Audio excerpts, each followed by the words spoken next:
Lifestyle with Saika में आप लोगों को खुशामदीद कहती हूँ। अस्सलाम वालेकुम। उम्मीद करती हूँ आप सब लोग खैरियत से होंगे। आज आप लोगों के साथ बहुत ही ज़बरदस्त रेसिपी लेके आई हूँ साग के पराठे की, जिसको हम आटे के अंदर गूंद के पराठा बनाएंगे। बहुत ही क्रिस्पी और बहुत ही ज़बरदस्त, जो एक बार खाएगा इसको और इसकी बार बार फरमाइश करेगा। पराठे तो आप लोगों ने बहुत खाए होंगे, लेकिन इस तरीके से साग का पराठा नहीं खाया होगा। जल्दी से रेसिपी को नोट करें और बिना स्किप किए रेसिपी को सारी पूरी देखें। एक एक टिप बहुत अहम होगा। मेरे चैनल को सब्सक्राइब करें, लाइक करें और शेयर ज़रूर करें। ये आप लोगों की तरफ से हौसला अफजाई होती है। बेल आइकन को क्लिक कर दें ताकि हर आने वाली न्यू वीडियो आप तक आसानी से पहुंच सके। बहुत ही ज़बरदस्त रेसिपी होगी, बहुत ही आप लोगों को पसंद आएगी। आइए रेसिपी को शुरू करते हैं। बिस्मिल्लाहिर्रहमानिर्रहीम। इसके लिए लिया है मैंने 1 प्लेट साग का। जब लोग बच जाता है साग, कोई नहीं खाता, तो इस तरीके से इसके पराठे बनाएं, सब बहुत शौक से खाएंगे। बहुत ही ज़बरदस्त। 1 प्लेट साग की लेनी है हमने, इसके बनाने हैं 5 से 6। ये है गंदम का आटा, हम इसके अंदर ऐड करेंगे। आप इसके अंदर मैदा भी ऐड कर सकते हैं, वाइट आटा भी। और इसके अंदर थोड़ी सी जाएगी कुटी हुई रेड मिर्च, हाफ चम्मच नमक का। कुछ हम इसके अंदर एक्स्ट्रा कोई और मसाले नहीं ऐड करेंगे।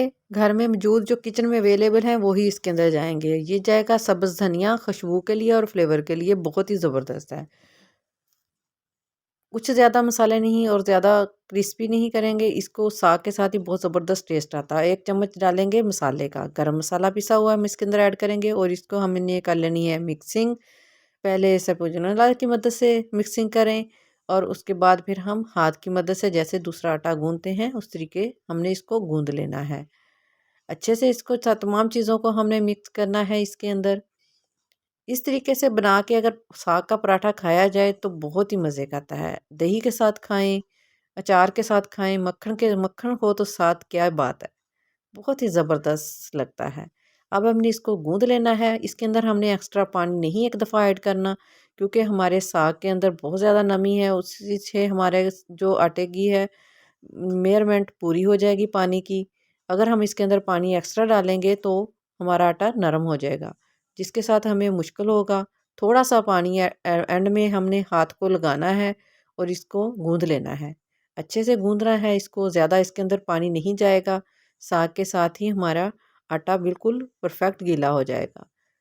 इसको गूँध लेना है, गूँध के इसको स्टे देना है तकरीबन 2 से 3 मिनट और बहुत ही आसानी से हमारे पराठे बनेंगे। बहुत ही ज़बरदस्त रेसिपी है, इस तरीके से बनाएं, घर वाले खुश हो जाते हैं। वैसे साग अंदर दे के बनाएं तो पराठा टूट जाता है, फट जाता है, तो सही नहीं बनता। ऐसे बनाएंगे तो बहुत ही ज़बरदस्त क्रिस्पी होंगे। अब हमने इसको एक डब्बे में रख देना है, आटे को स्टे देना है इसको कम से कम 5 से 10 मिनट, ताकि हमारा आटा सही से सॉफ्ट हो जाए। ज़्यादा हार्ड नहीं करना। हमारे आटे को स्टे आ गया है 10 मिनट। अब हमने इसके गोल गोल पेड़े कर लेने हैं। पेड़े सारे का साइज़ एक जैसा ही होना चाहिए, छोटे बड़े ना हो। और इसको थोड़ा सा बेल लेना है हमने पेड़ा करके। अभी हमने पेड़ा इसको दोबारा फिर पेड़ा करना है इसका। बहुत ही ज़बरदस्त डबल फोल्डिंग वाले हम पराठे बनाएंगे। थोड़ा सा बेलना है इसको, कुछ वक्त ज़्यादा नहीं लगता, बहुत आसानी से हमारा पराठा तैयार हो जाता है। घर में मौजूद चीज़ें बची हुई वैसे ज़ाया हो जाती हैं। ऐसे बना के इसको चेंज करके अगर खाया जाए तो वो थोड़ा सा घी लगा के इसको हमने फिर फोल्डिंग इसकी कर लेनी है और इसका गोल पेड़ा बना लेना है। ऐसे हमारे जो डबल लेयर का पराठा बनेगा और बहुत ही ज़बरदस्त होगा। सॉफ्ट बहुत हो जाता है और घी भी अंदर लग जाता है। घी लगाएं, ऑयल मत लगाएं, ऑयल से क्रिस्पी नहीं होता। घी के साथ हमारा पराठा जो है वो बहुत ही क्रिस्पी होता है। इसको बेल लेना है, बेल के हम बनाएंगे। हमने इसका गंदम का आटा इसमें ऐड किया है। अगर मैदा हो तो वो वाइट वाइट होता है, गंदम का आटा थोड़ा पीला पीला होता है। इसलिए इसको हमने बेल लेना है और तवे को मैंने ऊपर रख दिया है गर्म होने के लिए। फ्लेम लो फ्लेम पर रखना है, फ्लेम हाई नहीं करना। अगर हम पराठा डालेंगे तो हमारा जो पराठा नीचे से जल जाएगा। फ्लेम को लो ही रखना है। बहुत आसानी से ऐसे बन जाता है, ज़रा भी नहीं नीचे लगता, ना ही टूटता है। फ्लेम गर्म है। अब इसके ऊपर हम थोड़ा सा घी लगा लेंगे। घी से ही पराठा बनाएं, घी से ही क्रिस्पी बनता है। मेरी तमाम जो वीडियो हैं वो इसी तरह घर से तमाम चीज़ें जो हैं वो अवेलेबल होती हैं, तो उन्हीं से ही बनाई जाती हैं। बहुत ही ज़बरदस्त देसी खाने होते हैं और बहुत ही ज़बरदस्त मज़े के बनते हैं। आप लोग मेरे चैनल पर जाएं, विज़िट करें, बहुत ही अच्छी रेसिपी हैं आप लोगों को मिलेंगी। इसके ऊपर हमने थोड़ा सा घी लगाना है, घी लगा के हमने इसको पलट देना है।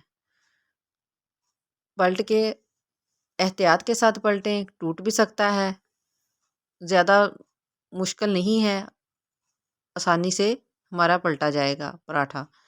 बहुत ही ज़बरदस्त, देखें कितना प्यारा पक रहा है। दूसरी साइड से भी इसी तरह हमने घी लगा के पका लेना है इसको और क्रिस्पी कर लेना है। फ्लेम को लो ही रखना है, हाई फ्लेम नहीं करना। अगर हाई फ्लेम करेंगे तो पराठा नीचे से जल जाएगा, जो हमारा बिल्कुल भी अच्छा नहीं लगेगा। ऐसे ही हमने सारे पराठे तैयार कर लेने हैं। देखिए बिल्कुल परफेक्ट हमारा पराठा रेडी है। कुछ वक्त ज़्यादा नहीं लगा, कम वक्त में ही हमारा पराठा बन गया है। ऐसे हमने सारे पराठे तैयार कर लेने हैं। बहुत ज़बरदस्त कलर आया है, बिल्कुल नहीं जला, कितना प्यारी लुक आई है, लगता ही नहीं है कि साग का पराठा है। देखिए मैंने सारे पराठे रेडी कर लिए हैं। कितने ज़बरदस्त सॉफ्ट नरम पराठे, हमारे 7 पराठे तैयार हुए हैं बन के। उम्मीद करती हूँ आप लोगों को मेरी वीडियो बहुत पसंद आई होगी। इसको रोल करके दें, रोल करें, बच्चों को लंच बॉक्स में रख के दें। बच्चे लंच बॉक्स इसका खाली करके आएंगे। बहुत ही सॉफ्ट है, देखिए कितना ज़बरदस्त नरम हमारा पराठा तैयार हुआ है। ऐसे रोल करके बच्चों को लंच बॉक्स में रख के देंगे तो बच्चे ज़रूर इसको खा के वापस आएंगे। मेरे चैनल को सब्सक्राइब करें, लाइक करें और शेयर ज़रूर करें। देखिए कितना ज़बरदस्त लुक आई है। इसको डिश आउट मैंने कर लिया है। ज़बरदस्त हमारे पराठे रेडी हैं। उम्मीद करती हूँ आप लोगों को बहुत पसंद आएगी। आप लोग भी ज़रूर बनाएं इसको, रेसिपी को, और मुझे कमेंट में बताएं कि आप लोगों को मेरी रेसिपी कैसी लगी और कैसे है ये पराठे, बचे हुए साग के पराठे। बहुत ही ज़बरदस्त, बनाएं, खाएं और नेक्स्ट वीडियो तक के लिए मुझे इजाज़त दें। अल्लाह हाफ़िज़।